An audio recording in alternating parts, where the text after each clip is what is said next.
Hey class, this is Professor Green Eisen, and I had promised you that I would return about midweek with a discussion about one of the items that was on the week one material for the class that wasn't available yet because I wanted to talk about it rather than just releasing it. And so that is the prospect of literary theories.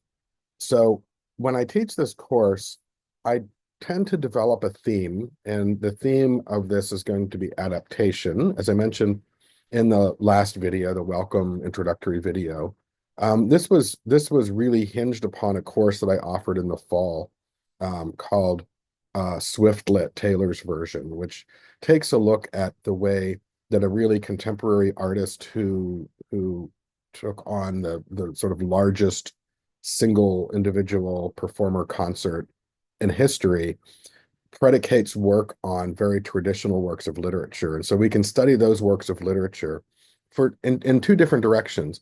One for what they're worth on their own in kind of, in their own time frame. And two, for what they offer us in terms of the way that contemporary culture adapts and changes. And so it's based on that, but then we go into a much larger sense of how films and music and even other publications adapt and transform traditional works of literature. But in order to understand it, we have to go through the original works of literature. Okay, so in one sense, it's the work of literature. In another, we think, okay, what are we looking for when we read literature? Well, in terms of how we've taught literature over the past, say, 100 years, we used to use literature largely as a model for people to study rhetoric, how to make arguments, how to become lawyers, how to or go into a court of law and make logical arguments, how to become politicians, how to use rhetoric and logic to persuade an electorate, for instance. And so we used to look at literature largely as ways of sort of testing out morality and ethics, ways of testing out logic and progressions as an imaginative place where we can say, oh, here are the consequences of a particular action or decision, and we would study literature to understand that. And even today, we use literature. I think a great value in literature is teaching individuals how to interact and how to sort of again, in a very kind of a space that is safe because it's fictional, we can play out different scenarios and look at the way characters interact with one another and react to circumstances. And by trying to anticipate what characters might say or how characters might react, we can test out whether they do so. We look at a work of literature and we say, is it realistic? And is it it's the mind of an author who's writing it. But what can we take away as an important lesson? What is this saying about our concepts of ethics, our concepts of uh, what's right and wrong in the world? And so we have these reactions, to the works of literature in that way. So I think it's a valuable place where we can discuss ideas, and our interpretation reveals things about the work of literature, but also reveals things about us as well. Okay. So to that end, we have traditionally, as I mentioned, used literature as a way of teaching rhetoric and had really not a sort of what's the meaning behind this and so on and so forth, but what's the structure and the strategy that the author used to tell the story. And the meaning would become something of a fireside chat. This was it was, prior to television shows. This was the entertainment. This was a shared experience that a culture had. Oh, we all have read Great Expectations by Charles Dickens, for instance. And so everybody's familiar with that story the same way that you might talk with your coworkers or family members or friends about this episode uh, new season of Severance, for instance. So in terms of constructing meaning or of looking for what meaning exists in the in literature, we have as a field, as a society, and not we, and even in the just in the US, but across the globe, we have determined that one way of looking to literature, and one way that literature is important and relevant, is to look at it and interpret literature through theoretical lenses. What we realized is that we can really utilize literature as a litmus test for a lot of different things in our society, and we learn a lot. We become more human, more compassionate by reading literature, and it really has that impact, I believe. And so, why is this important? Well, because I think it just makes us better citizens. I really do. I think it makes us more aware and more knowledgeable. That's being aware and knowledgeable is always a positive thing. All right. So to that end, I want to take a look at one of the at this PowerPoint that I put together to help guide us through some of the concepts of theoretical perspectives, right? So I don't want you necessarily to do anything with this right now, except to understand that there are different perspectives that different people will interpret works of literature differently based on their experiences. All of our experiences are different. All our heritage might be different from one another. Our the things that our outlooks on the world might be different from one another. And so we converge upon the same story, but we arrive by different vessels. Okay. And so theoretical perspectives provide us with a foundation so that there are some guardrails to keep us on track to discuss meaning in work. They also allow for a single work to be interpreted in different ways depending on what perspective, what approach it is that we're taking to that work of literature. So I look at literary theories as like lenses in a pair of glasses. If you put on a pair of glasses with red lenses, it blocks everything out, but you see red. All right. And so the things that are red might disappear because the red blocks that out. And so anyway, put on blue, blue. So it depends on what we're looking for in a work of literature. In a novel of 250 pages, there's going to be a lot of different things. And 20 of us are going to come into the classroom focused on different things. Different things will get the attention of us, differently from one another. And so, if we start to look at a theoretical school or theoretical perspective, we can um, determine that we're all kind of leaning into the same sorts of details from the work, which doesn't mean that that's all that the work means, but it means that this is one approach that we can take. Okay. So, I'm going to go to the screen share and let me get that set up. And let me go ahead and put this on presentation mode.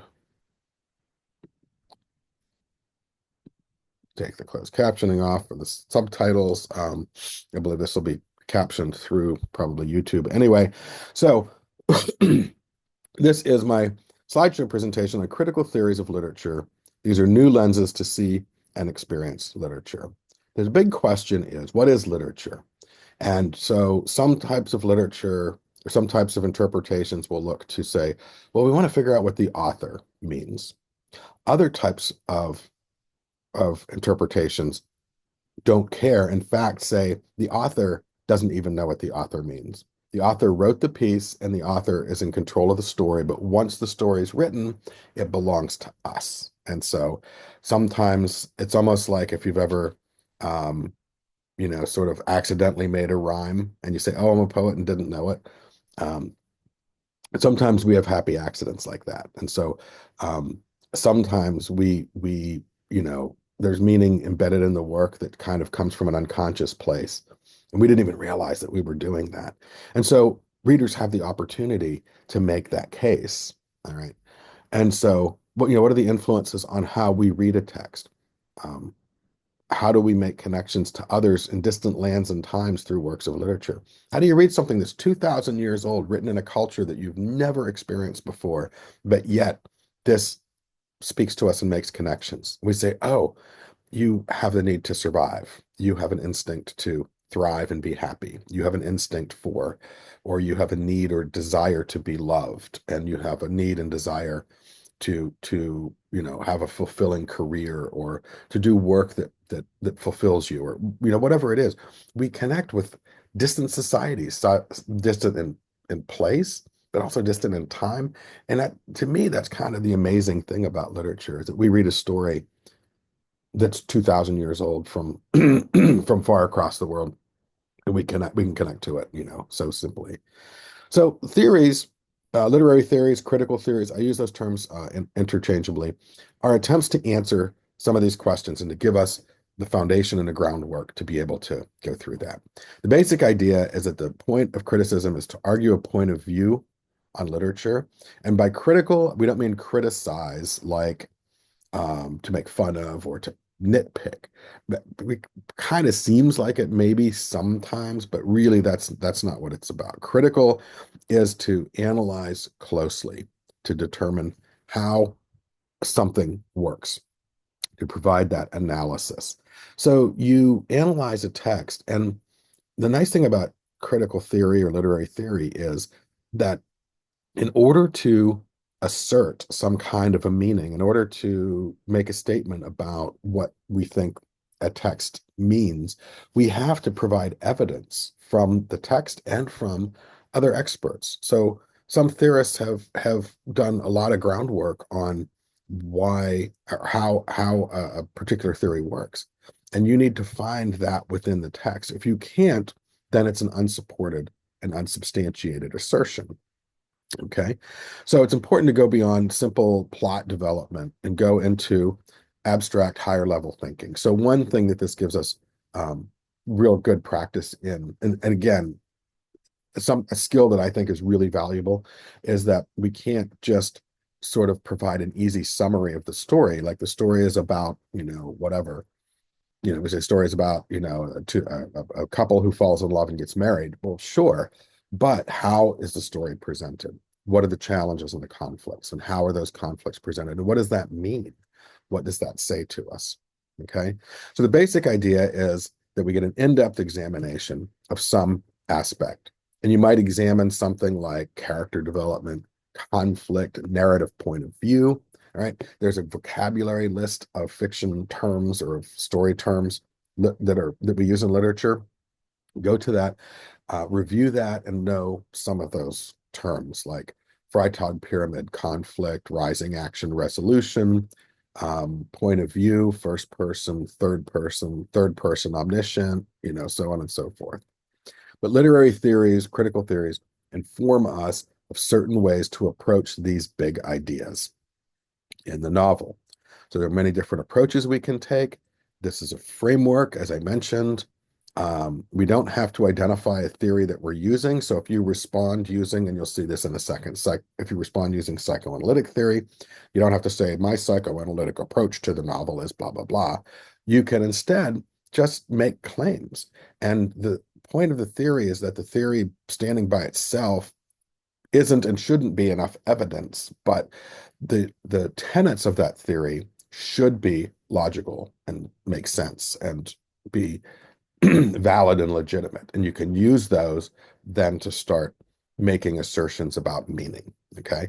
So we use theories as a starting point for our own ideas. All right. So we start with Cinderella because we come back to Cinderella a few times as an example. So we know the story of Cinderella, right? We've seen the Disney film or we've read the Grimm fairy tale or both. And Cinderella is living happily, and her mother dies, and her father remarries to a cruel stepmother who has two of her own children. And in a meanwhile, in a town, in a castle across town, a king is trying to find a suitable wife for his son, the prince.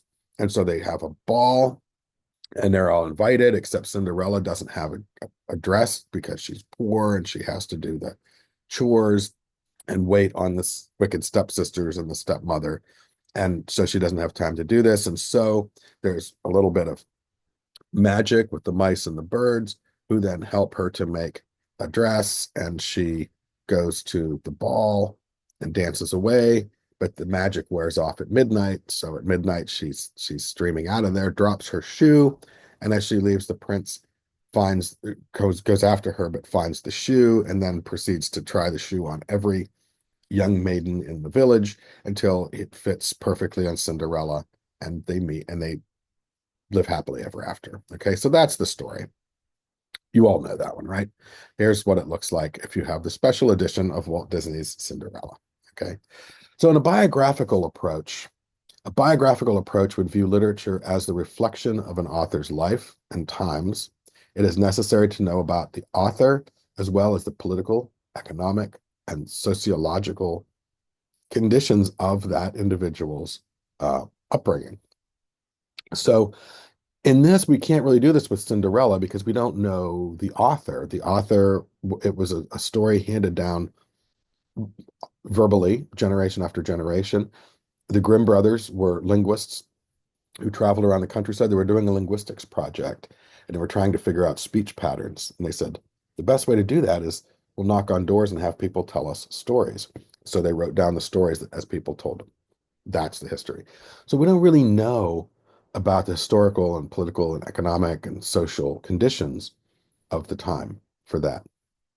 Conversely, Charles Dickens or someone like Edgar Allan Poe, who we're very familiar with probably, Edgar Allan Poe was a child whose mother died young, and he married his second cousin, who was also very young and sickly, and she died. And so Poe had all these young women in his life who died tragically, and he was distraught. And so these things make their way into his work. And so The Raven is, for instance, his most famous poem, probably about this this speaker who has lost this fair maiden. And so we might use biographical criticism to bring to play on that poem the idea that Poe is reclaiming something of his own biography, and that helps to inform the meaning of it. And that might be a way that you're most traditionally sort of used to reading literature because the biographical approach has been very popular in terms of literature. So these work really well for things that are political or biographical in nature, and it allows us to place allusions. This is allusion, remember, being a reference to another work of literature or art or biblical reference, something like that, to help bring new meaning into a work.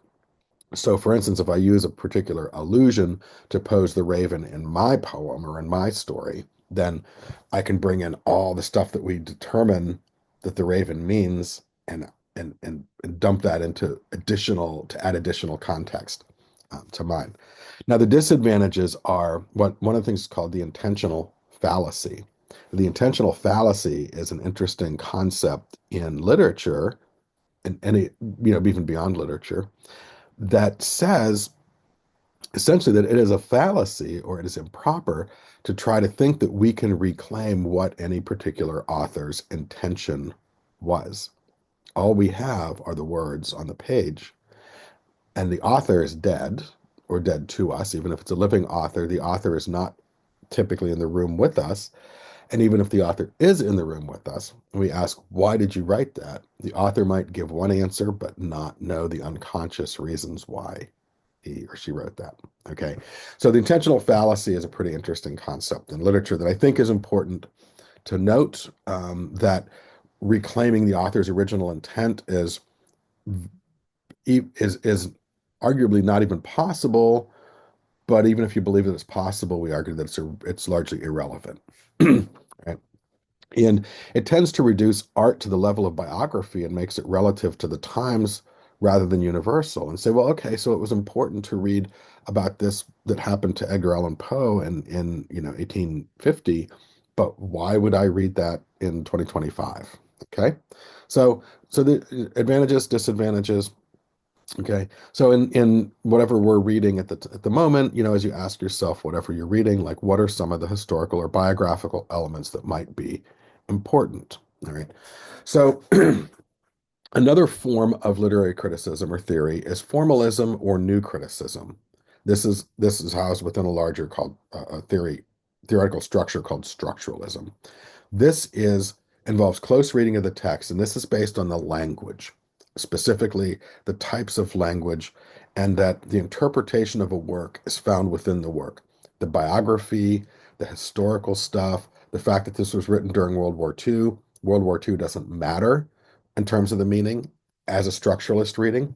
And again, somebody else is going to come in with a biographical approach or historical approach, but the structuralists are going to say, I get it, and that's, that's good for understanding what happens in the work, but I should be able to understand if there is a war going on in the novel. It doesn't have to be related to World War II or Civil War or whatever. It just has to be related to the structure of a war.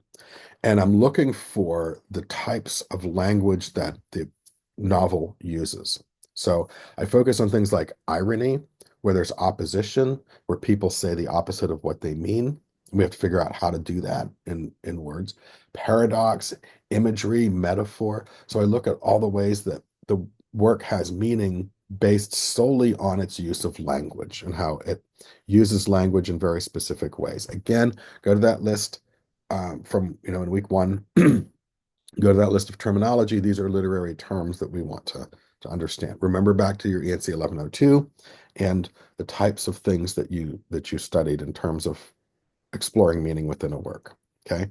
So it's also interested in things like symbols and setting and characters and point of view. So the way that characters are described, the way that the setting is described, what's mentioned about the setting.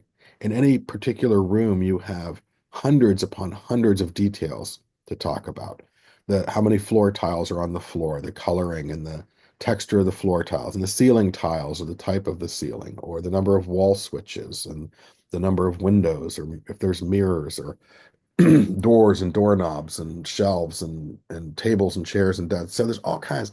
So what the author focuses on to a structuralist is important because there are so many things that are not focused on. And so these decisions become important.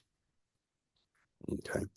Um, so um, there's no need in formalism and new criticism, there's no need to bring outside information about the history or the politics of the time, but also nothing about the author's life. So a structuralist would just examine the Raven for the language that Poe uses. And it doesn't matter that Poe, that Virginia Clem died young and Edgar Allan Poe was distraught by that. That doesn't matter. What matters is the language that he uses, the rhyme scheme, the internal rhyme, the rhythm of the lines. Once upon a midnight dreary, while I pondered weak and weary. Okay. And so this gives us an opportunity to examine Cinderella without having to know who the author of Cinderella was. And we don't need to know what time frame it was created in. It was created, it could have been created 1,000 years ago. We don't know. It was just handed down as a verbal story until the moment that the Grimms captured it. Okay. This does not view works of literature through lenses like feminism or mythology or any other standpoint. And it's not interested in the work's effect on the reader. It's just the structure. How is it organized? Are things repeated? Is there a rhyme scheme or a rhythm? What's the level of is language formal, casual, a mix of both? Terms used in new criticism are intentional fallacy, the false belief that we can determine the author's intention; affective, the false belief that the meaning or value of a work is determined by its effect on the reader.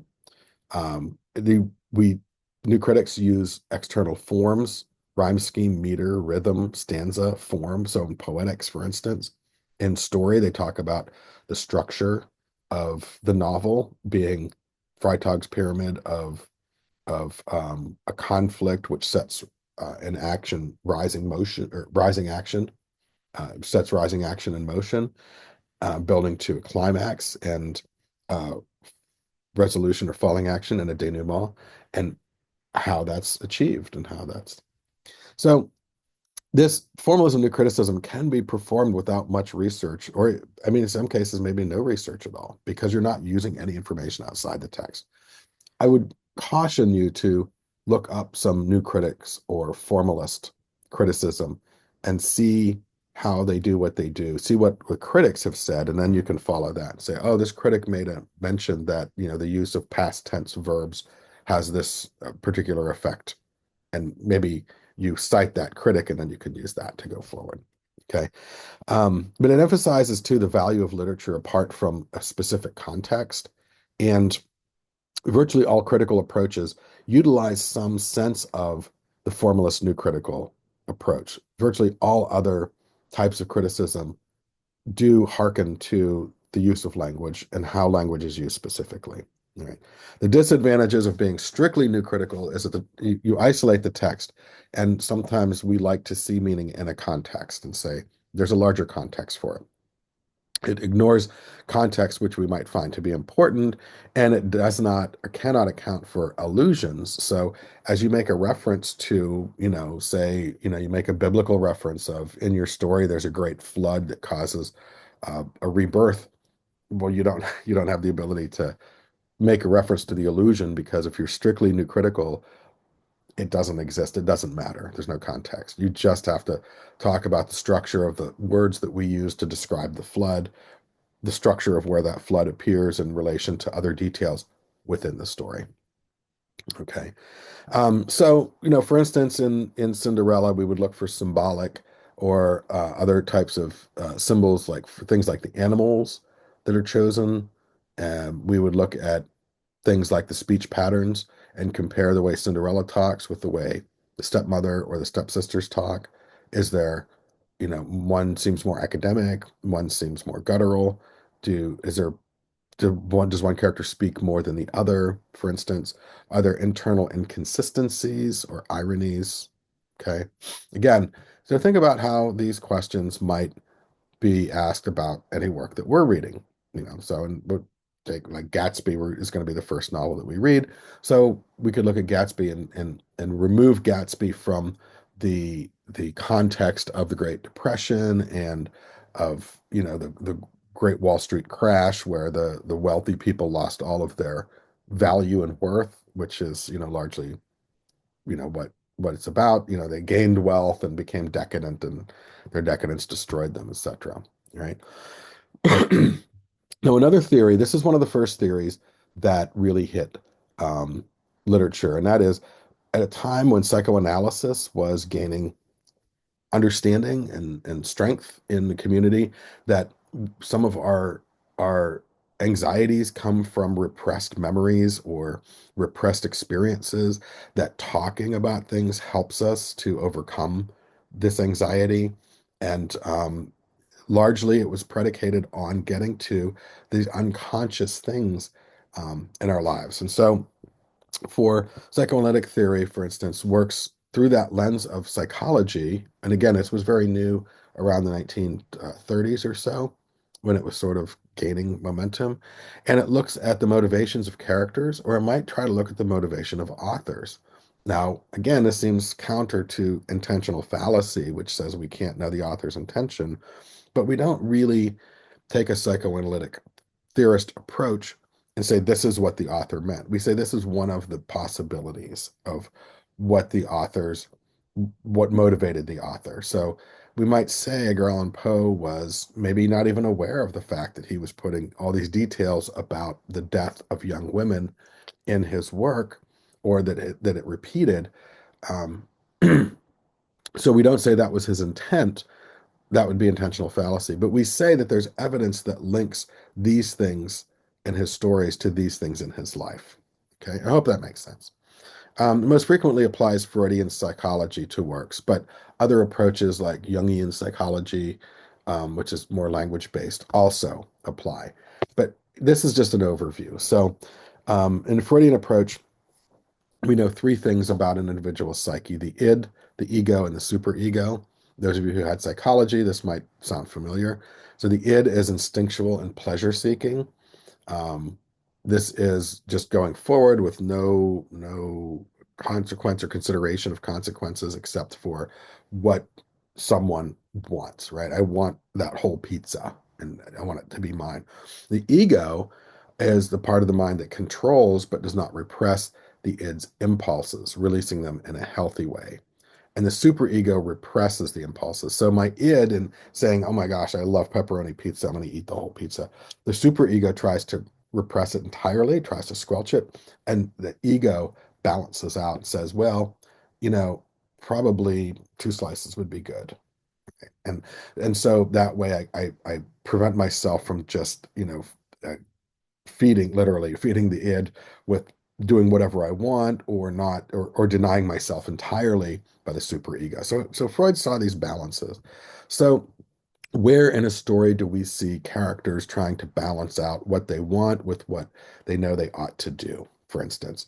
And are the characters, even if they're not aware of it, even if they're not like consciously saying, "Well, I better stop and not eat all eight slices of this pizza." Okay. Um, Freud believed that human motive behavior is motivated by sexuality.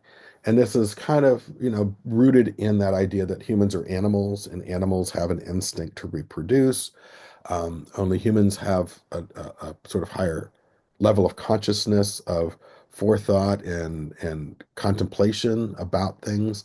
And so, humans have sort of turned sexuality into something more than simply reproduction, and it's become a part of, the human complexity of personality. But there are some drives and instinctual drives, and Freud believed that all human behavior being motivated by this has its roots in the psychosexual stages of development. And these are a series of phases that humans go through, starting with the oral phase when you're born. Everything's about nourishment in the mouth. And so when you give a baby a toy, the first thing the baby does is stick the toy in its mouth. That's seen as part of the oral phase of development. Where you're weaning, you're on a, maybe, you're when you before you have solid food, how quickly do you go from all liquid nourishment, from being nursed, how quickly do you go to eating solid food? And so people who are convinced, or infants who are taken too quickly away from who are weaned too quickly, we'll say, um, who are taken off of the liquid diet and going to solid food, who are taken off of milk or formula and going onto solid food. Freud believed that these individuals who are interrupted or who are moved too quickly through stages of development would develop psychoses based on those. And the psychoses affiliated with weaning too quickly is oral fixation. And Freud believed that that manifested itself in different ways, things like excessive cursing and smoking and biting one's fingernails and all these kinds of things with the mouth. Freud believed is an unconscious way of trying to sort of plug the gap that we feel because we weren't allowed to sort of navigate through that stage, right? And the next stage is the anal phase, and this is where we learn to control our bodily functions. And the first one that we learn to control is going number two. And so potty training becomes an important part of stages of development, according to Freud and his psychosexual stages of development, where one who's potty trained too quickly or too rigidly becomes anal retentive. And that is characterized by obsessive neatness and orderliness and control. And so people have control issues that, and unless they resolve this psyche, this underlying experience in their psyche. So, so these go through. There's oral, there's anal, and then there's phallic, which is sort of adolescence, where individuals start learning about sexuality, and then there's, I forget the last stage, but anyway, other types of things that appear in Freudian psychoanalytics is things like the Oedipus complex, named after a Greek tragedy, in which the king and the king and queen give birth to a baby boy, and an oracle, or true, what do you call them? Oracle. They tell fortunes, essentially. They tell the future. They say that to Oedipus, your uh, son is going to grow up and kill you and take your place beside the mother. And so the king orders a servant to take Oedipus out into the woods and destroy him. Well, the servant couldn't do that and felt bad, so gave Oedipus to a family and said, "Don't tell anyone, but you're unable to have children. Here's a child for you to raise. Do not ever let the child come to this kingdom." And so Oedipus grows up and goes to the oracle in that town, and the oracle says, "You are going to rise up and kill your father and take your father's place by your mother." And Oedipus thinks, oh, it's these two, because he doesn't know he's being raised by these, woodsy people. So he leaves thinking he's going to save his parents. So he goes, and guess where he ends up? Back in his old hometown. And unbeknownst to him, the king and he meet on the road and they get into a skirmish and they get into a sword fight and then boom, he kills the king, not knowing that's his father. So then he gets into the town and he becomes the savior of this town. And they say, oh, you should become the new king. So they install him as king next to the queen, who is, yes, his mother. And so, this goes on until he discovers this, and his response is to gouge his eyes out and go live in the mountains. So Freud believed that there is an inherent drive in young boys to compete with their father for the affections of the mother. Now, you know, again, not all people believe this. This is a Freudian theory that in some senses is not doesn't have to be sexualized, but might be more about getting attention and jealousy and envy. And so young boy trying to move his father out of the way to get the affections and attentions and hugs and um, words of praise, etc. And converse is true for the Electra complex, which has a similar Greek bearing as well. All right, Freudian imagery censored, haha, because everything's sexual. So, a psychoanalytical approach can be useful for understanding character development and conflict.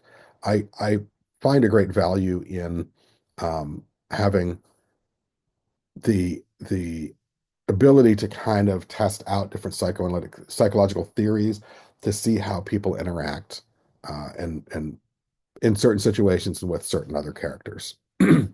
um, so some works are kind of difficult. The disadvantages, some works are kind of difficult to read through this approach. Sometimes it can be seen as sort of exaggerating the way that sexuality is in everything, because maybe it's not. Maybe it overdoes it with some things. Or it can turn works into a psychological case study. And as you're reading a work and you want to think about how this might apply, ask yourself, what are some psychological questions we might ask in a discussion of a current reading, like examples of repression or elements that seem to reflect unconscious desires or like things that characters do unconsciously. And how you react is unconscious. I mean, when someone says free association, that's all unconscious. You have a built-in way of responding that's based upon, I don't know what, genetics, heritage, experiences. Okay. So, in what ways does Cinderella demonstrate this idea of sibling rivalry? I mean, she has these stepsisters, and how might Cinderella's lack of a father figure prompt her reactions? So that's an important way to consider it. Think about Cinderella as id, desire, and the stepmother or stepsisters as superego, preventing the id. And then the fairy godmother and the prince might be the ego. So they can symbolically become a foundation of psychoanalytic theory in the characters themselves, where Cinderella wants. She just wants these things. And we might say that's fair that she wants these things because she's being mistreated and so forth. But Cinderella has a desire. And the stepmother and stepsisters are complete superego, crushing down this desire completely. Whereas we have then the fairy godmother and the prince being the ego, not letting her fulfill every desire she wants, but saying there's a balance between all and nothing. And that's what that is. Like the example of id, ego, superego with me and the pizza, right? I go from wanting to eat all eight to being superego repressed to zero, and ego saying, well, let's negotiate here. Let's have a balance. Okay.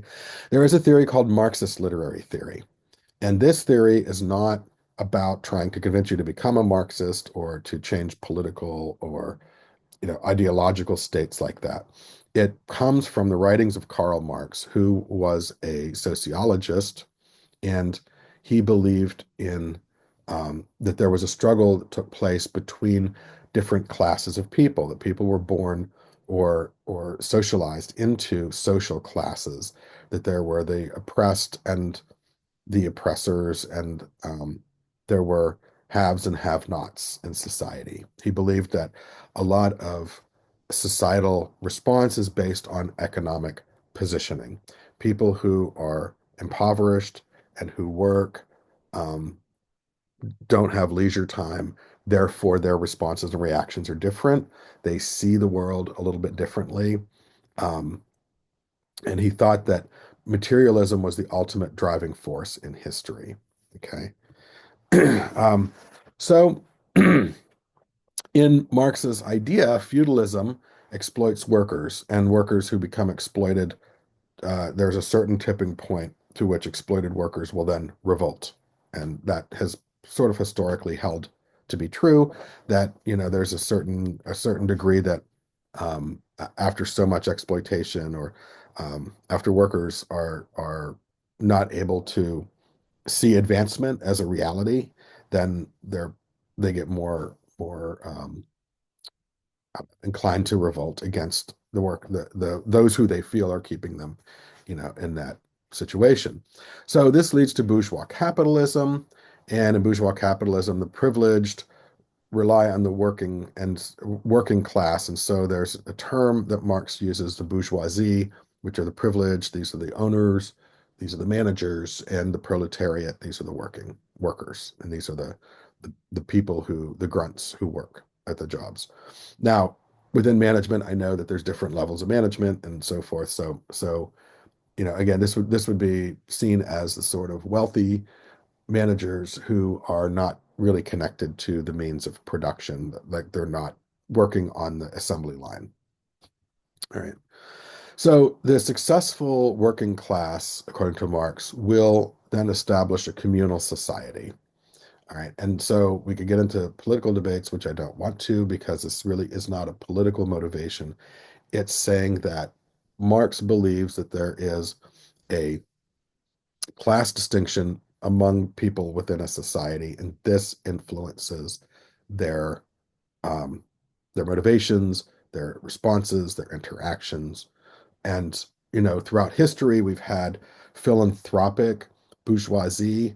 There, in every town, practically, there is something with Andrew Carnegie's name on it. He made, you know, his version of billions of dollars in steel, and with the excess money that he had, which he couldn't spend in his lifetime, or apparently in three generations of lifetimes since him, this money was used to build hospitals and schools and museums, and so philanthropically giving back as a way of trying to, sort of give something back to the people, and that becomes his legacy. So but he's still a part of the bourgeoisie, right?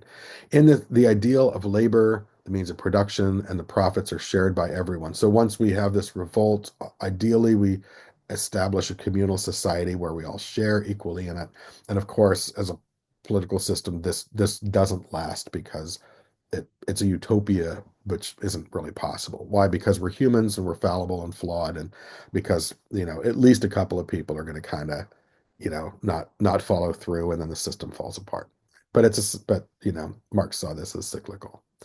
And so this is an attempt at complete social and economic inequality. So again, it's a great theory, doesn't work in reality. But to what degree is a society about this sort of attempt to find that place of social and economic equality, equal access, equal opportunities to things, and to not have, super, super wealthy and super, super impoverished living on the same street, for instance, or in the same town or in the same state.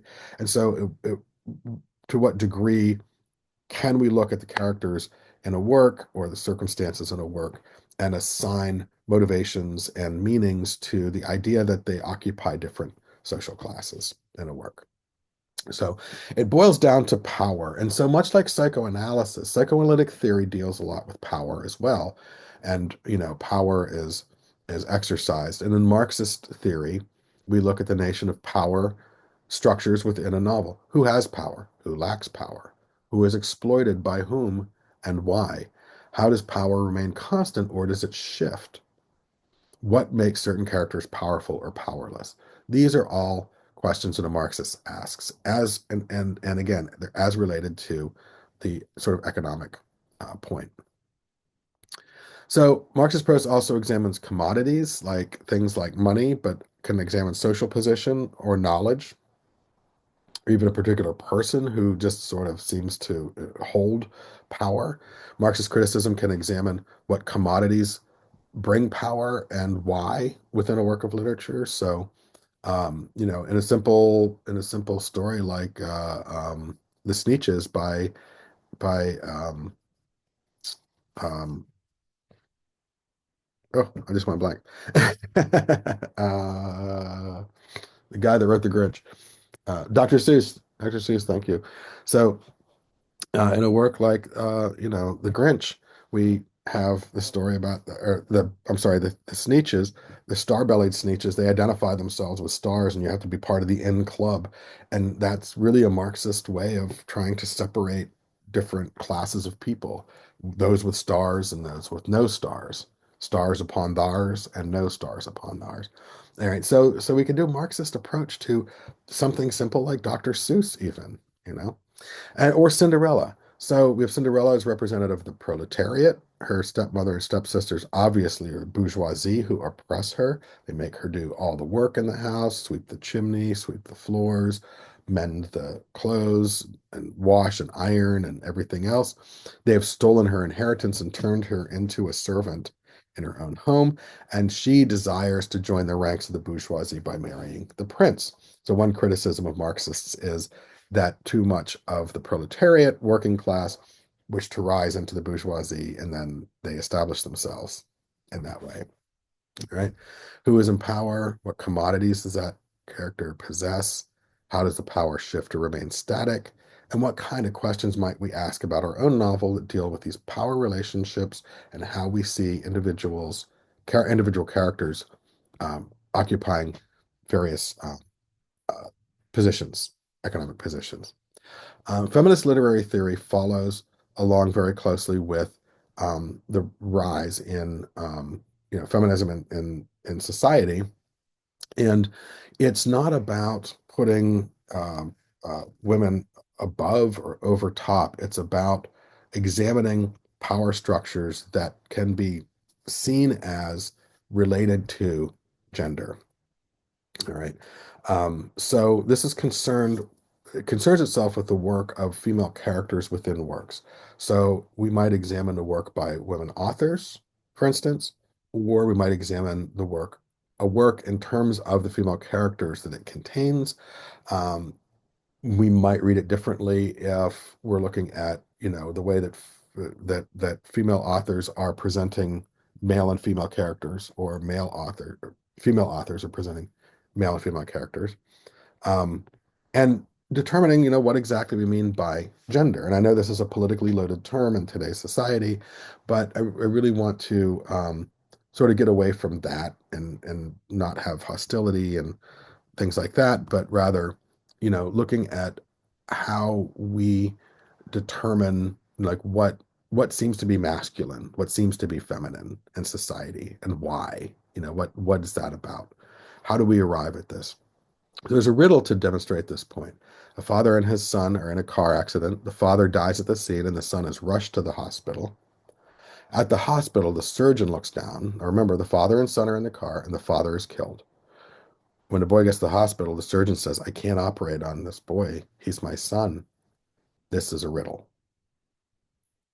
Pause this video. Write down some answers. Okay. So, ready?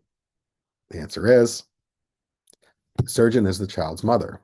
Now, as I asked when I teach face to face and we're in a room and I pose this question, it takes us, and this is coming from last fall, so just like a couple months ago, it took us a while to arrive at the point that the surgeon is the child's mother. Why? Because culturally, we tend to think of surgeons and doctors as male and nurses as female. And I've been teaching 25 years, and I started teaching 25 years ago in technical communications classes. We have to watch how we include language referring to people in positions because we make assumptions. And these assumptions are based on deep-rooted beliefs or the experiences that we have in our culture.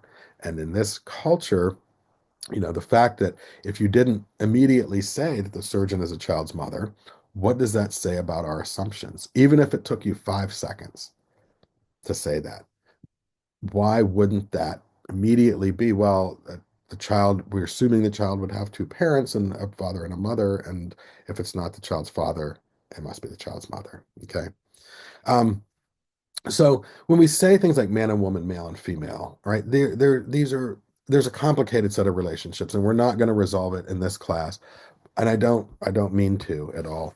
I just want to put forward this idea that feminist literary theory is a legitimate and well-grounded literary theory that allows us to look at a work and derive meaning based on the interaction between characters, based on the way that we identify characters and their power, the roles that the power that they exercise in part, which might be based on gender. If you're reading a novel that takes place in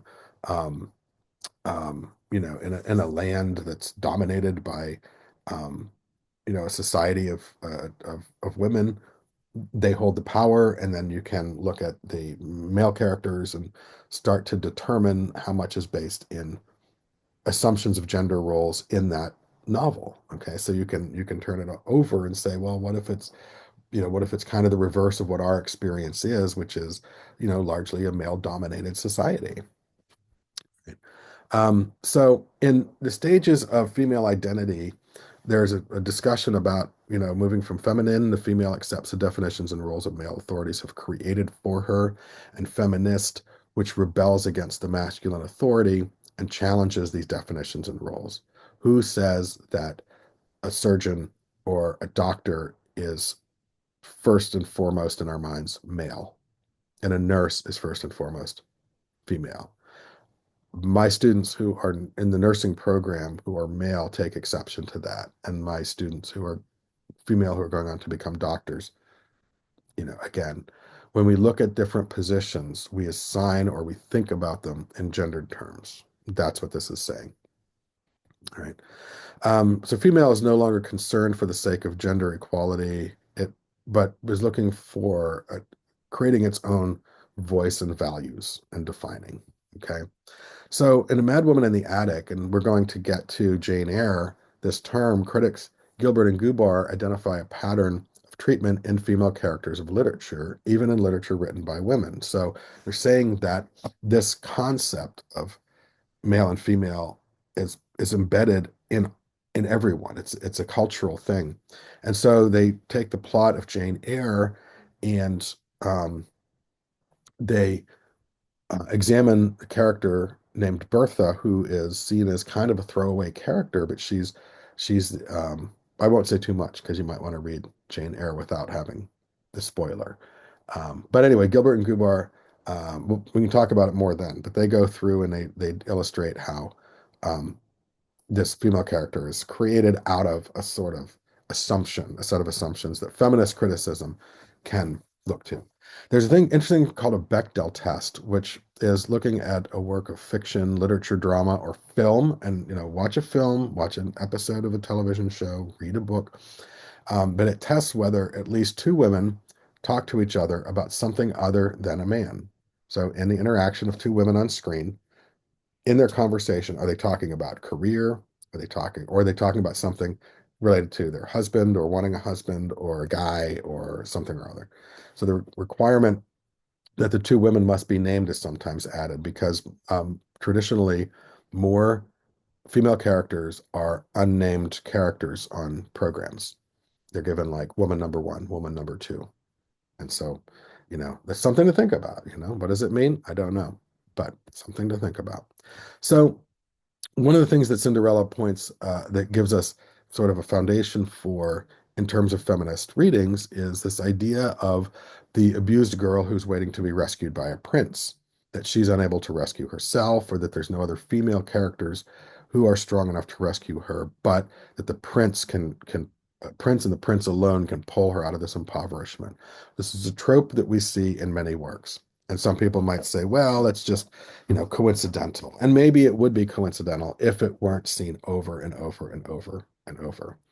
Um, so musician Ani DeFranco has a lyric in one of her songs about people treating her like she's a kitten stuck up in a tree.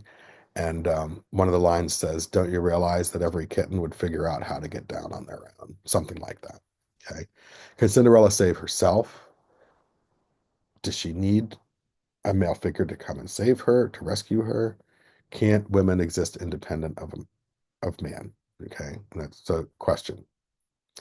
Um, Consider the values conveyed in the portrayal of the good girl as physically beautiful and the wicked girls as physically not beautiful, physically unattractive.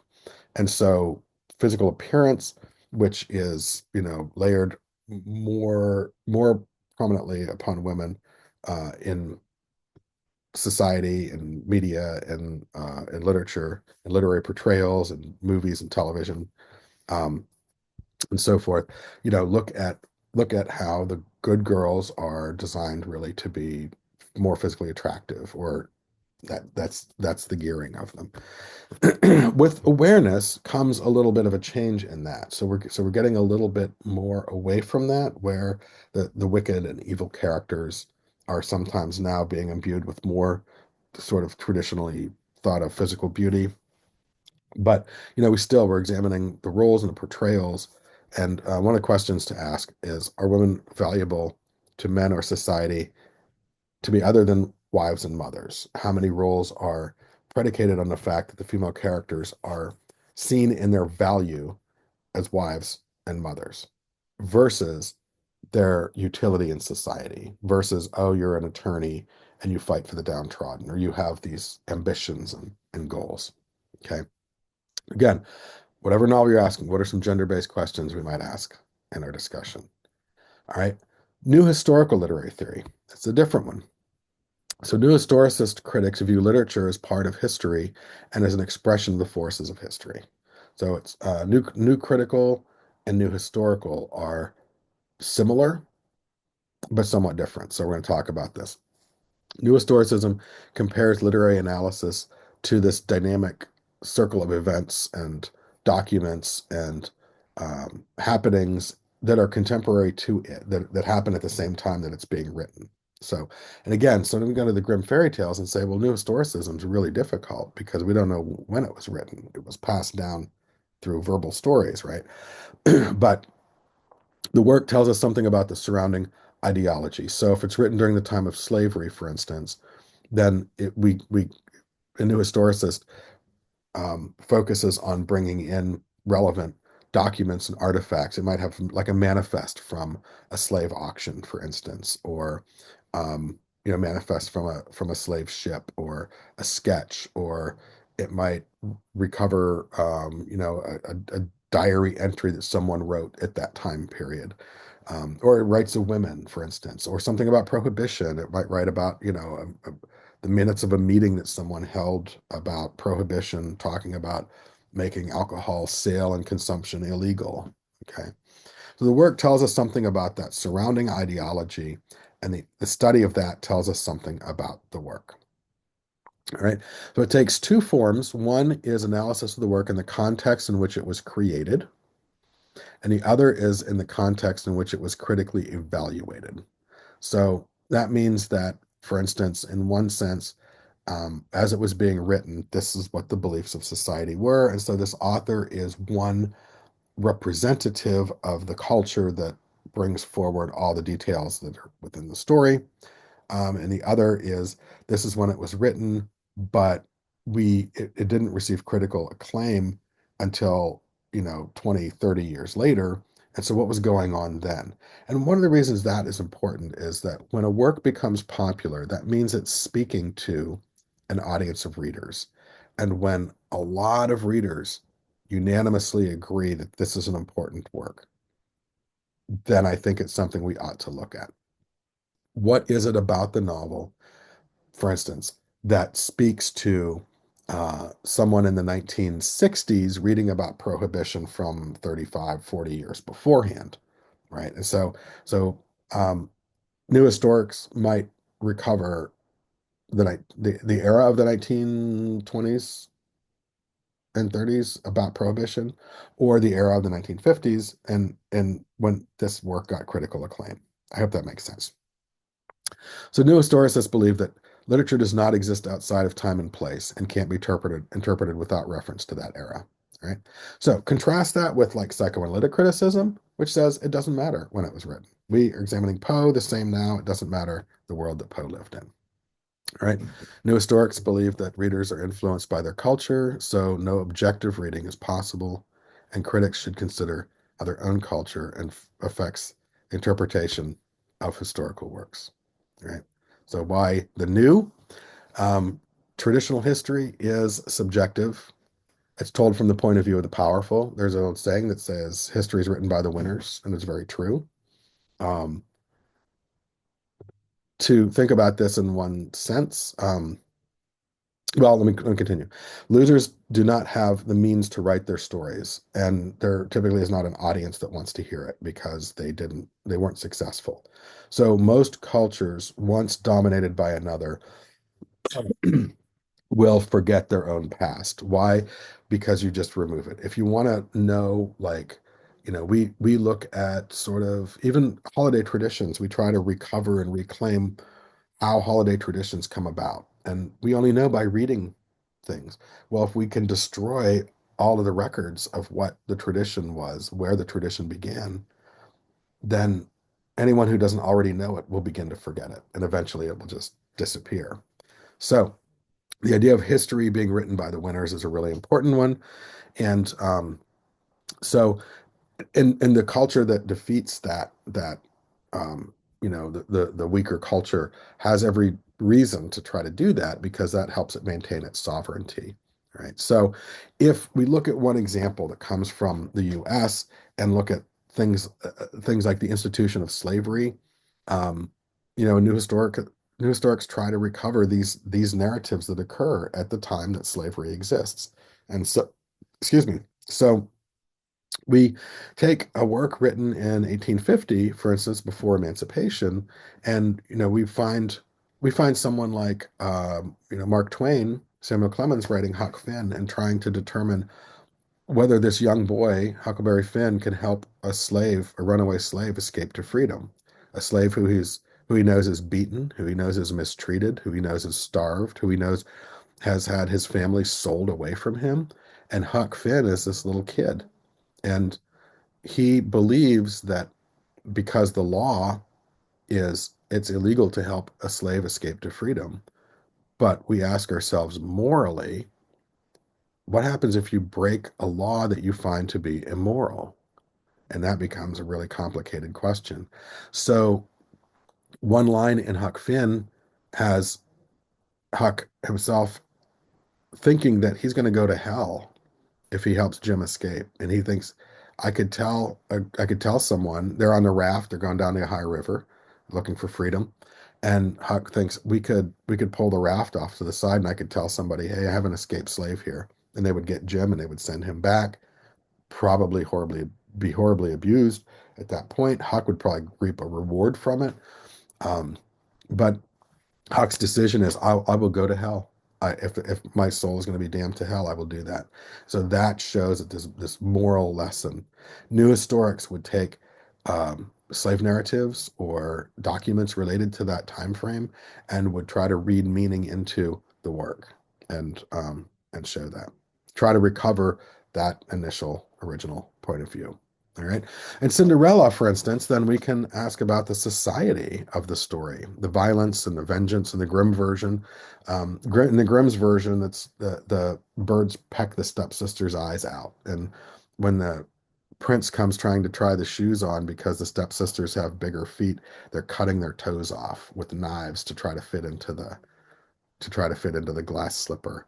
So Grimm version is a new historic would say, well, they have all this violence, and the new version takes it out for a new audience.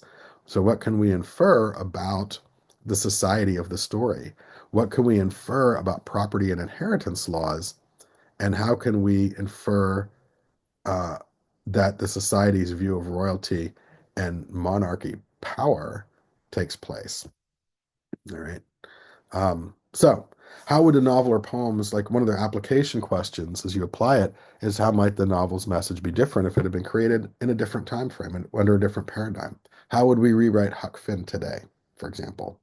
Um, one of the anyway, just something to speculate on. All right. Um, Cinderella.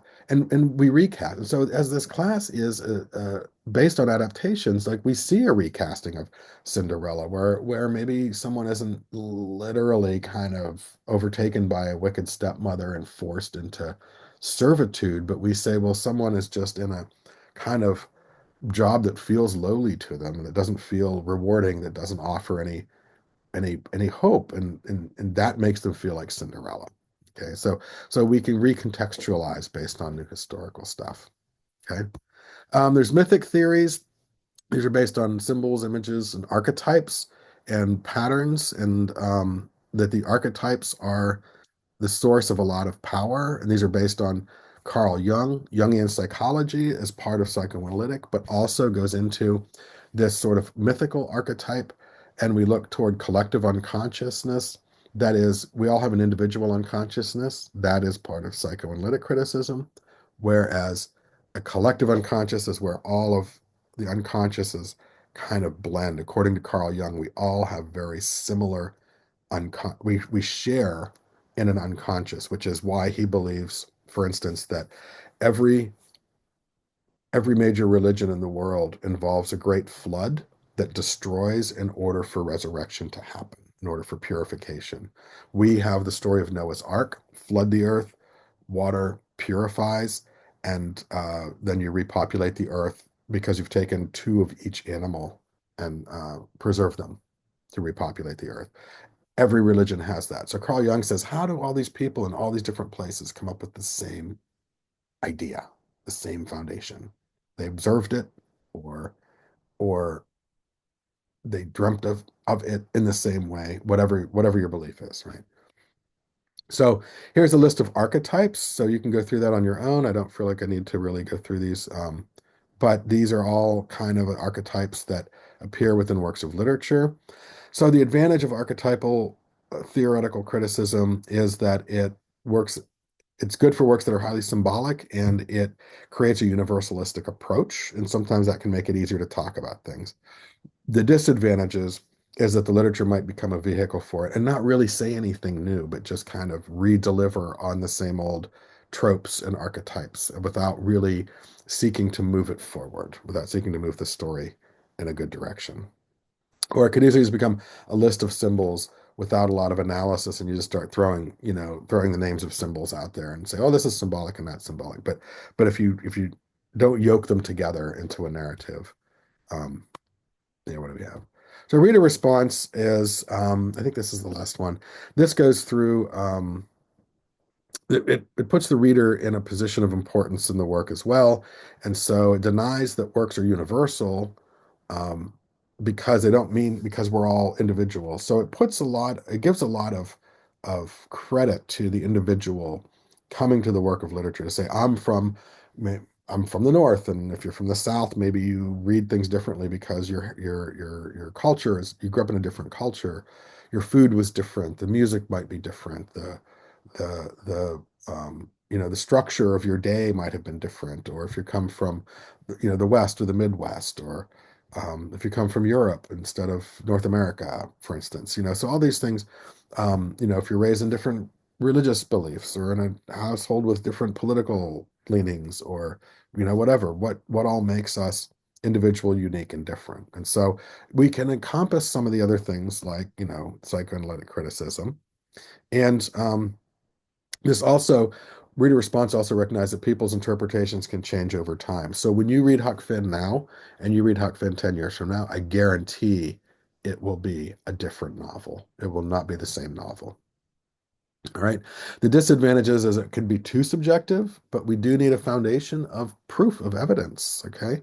So, and we may not have adequate enough criteria for evaluating one reading in comparison to another. So the criteria becomes important. So how does the audience or the reader, how is this reader of the story meant to feel when Cinderella finally wins over the prince? Who's the most sympathetic character of the film? Why are we drawn to these? I joke with classes, and it's kind of true that, I grew up watching things like The Breakfast Club and Ferris Bueller's Day Off. And then there's a lot of truth to when I watched it, I was on the side of Ferris Bueller. I was on the side of the kids in detention and for and Breakfast Club. And as I get older, I start to see the perspectives of Ferris Bueller's father, and I start to see, or his parents or the principal. I start to see the perspective of the study hall. I mean, study hall guy's a jerk anyway, but still, I'm like, the kids cause trouble and they have to own it.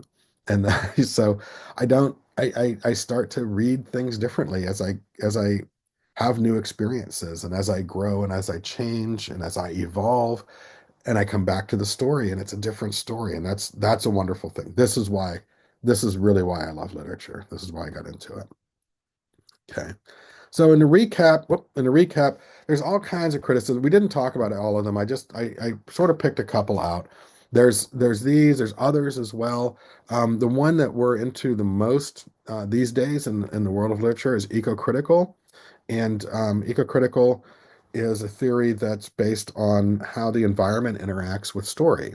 And so there's eco-critical and geocritical, where eco-critical looks at things like, we'd look at changing weather patterns, or, we would look at the way that I've written eco-critical interpretations of work where I combine it with other types of theories and note that this one poet uses images of mountains as a source of power.